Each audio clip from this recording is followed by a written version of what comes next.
Padma barrage প্রকল্প সহ ৩৬,৬৯৬ কোটি টাকা ব্যয়ে ৯টি প্রকল্প অনুমোদন দিয়েছে জাতীয় অর্থনৈতিক পরিষদের নির্বাহী কমিটি একনেক।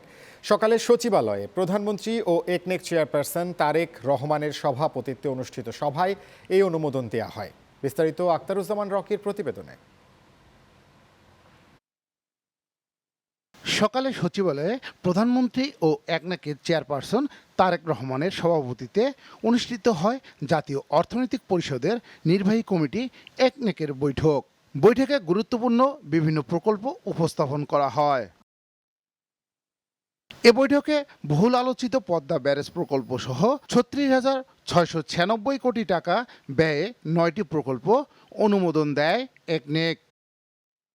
অনুমোদিত প্রকল্পগুলোর মধ্যে জলবায়ু ও কৃষিখাতের জন্য অত্যন্ত গুরুত্বপূর্ণ পদ্মা ব্যারেজ প্রকল্প, যার ব্যয় ধরা হয় ৩৪,৪৯৭ কোটি টাকা।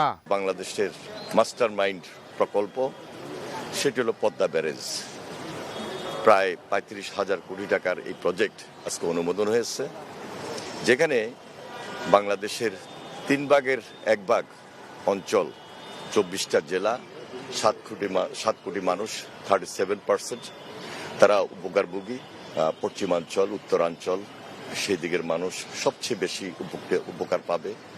বিশেষভাবে সক্ষম ব্যক্তিদের অর্থনীতিতে যুক্ত করতে কাজ করছে সরকার, বলেন সমাজ কল্যাণ এবং মহিলা ও শিশু বিষয়ক প্রতিমন্ত্রী ফারজানা শারমিন পুতুল।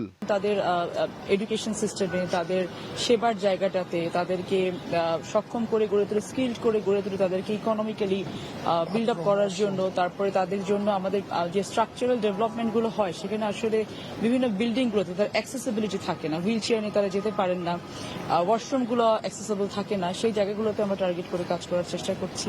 বিএনপি সরকার তার নির্বাচনী ইশতেহার অনুযায়ী জনগণের জন্য কাজ করছে।